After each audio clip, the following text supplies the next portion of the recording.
Okay, so when Troy introduced this show, he mentioned that Brian Barczyk had predicted that there would be a boom in blue tongue skink, so to speak, which I believe it's not just going to happen, it's actually happening at the moment. This is something that I sort of thought about quite some time ago. I've always loved blueys, but when Snake Ranch came out with the blacks and the albinos, I just wanted a piece of it. And I always thought that there's got to be lots of years of fun, not just personally, but for the whole hobby, when it comes to blueys and the different possibilities that there are. But when I got into that, I actually started thinking ahead, you know, like we've got all these combinations that are starting to come into fruition now that are quite well evolved. I actually started to think, what's the next level? What's actually going to happen in 5-10 years time? And I thought to myself, you know, it's going to jump not just out of the Teliquiskincoides complex, which is your easterns and your northerns, but there's going to be further possibilities. So into your Teliqua nigra, which is your blotch blue tongues. There is cases of albinism in those, and there's also a couple of other traits that have popped up, and that is where I think the future lies, sort of 5-6 years down the track after the bluey mutations have been done, so to speak. And I want to run you through some stuff today and show you just how far that thinking has taken me. Here we have it. This is your blotch blue tongue. This is a normal blotch blue tongue, Victorian form, and the name Teliqua nigra.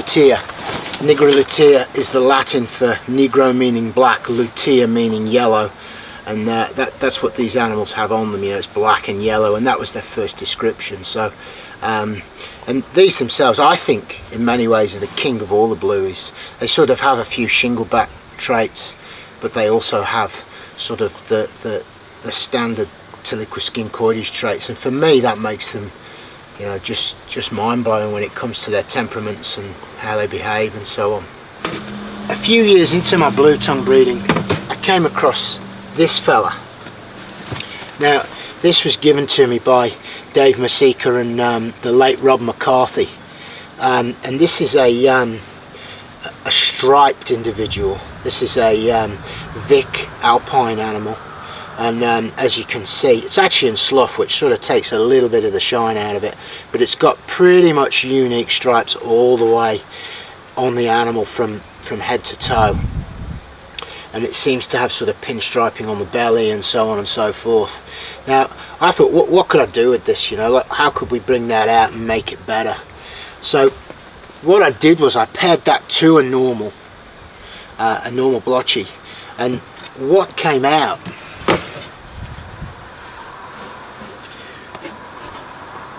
were these guys, which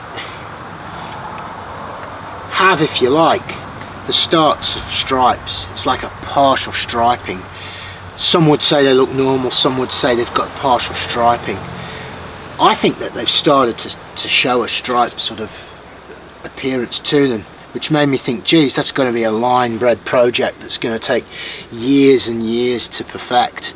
My initial goal was to get those stripes and sort of join them up and make red continuous stripes all down each animal. I did that pairing a couple of years ago. This is the F1, and that's her father, if you like. I paired them this last year. It was her first year. She had a very small litter. She had 2 animals, and the results that came out actually blown me away. You got 2 animals that were basically completely different. You've got a partially striped animal, like the mother, and then you've got this animal that is it's basically a tiny pinstripe, and as you can see, it doesn't even need me to say it, when you compare it to a sibling, it sort of makes you think, is there something genetic going on?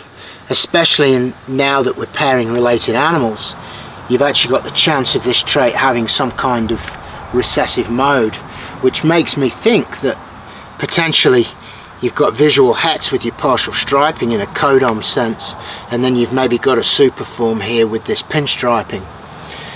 with the litter only having 2 animals, this is only purely speculation because I need a bigger sample, but it surely looks like another amazing blue tongue project which has got lots of possibilities.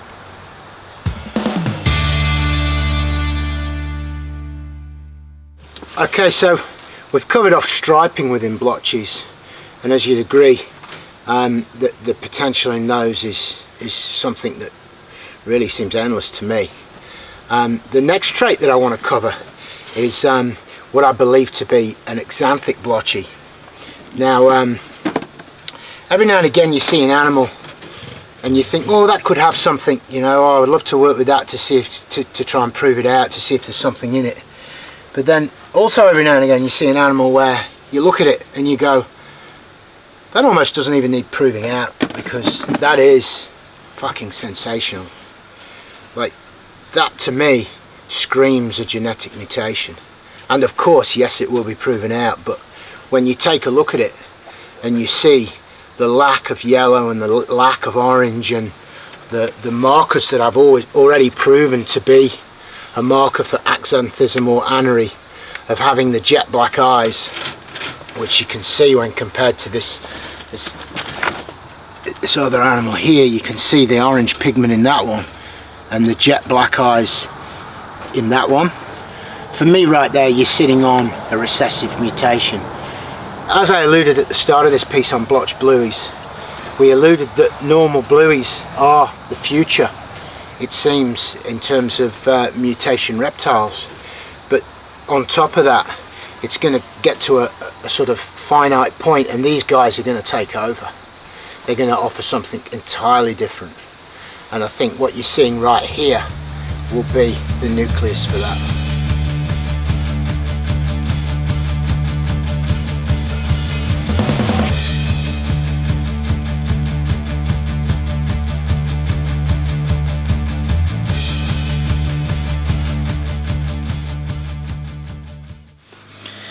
Okay, so what we've got here is what I believe to be 3 separate anery or axanthic species.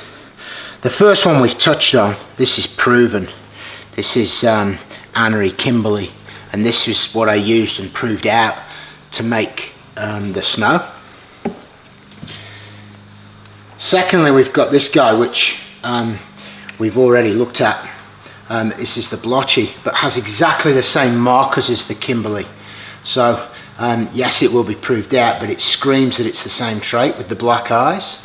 And then thirdly, the same again, we've got an Eastern. It's again not proven yet, but displaying all the same markers. So it shows that within the Tiliqua complex, these mutations sort of pop up in every species and subspecies. And during this blue tongue boom, it's going to be interesting to see how many of these are proven out and what options they give to the wannabe blue tongue breeder.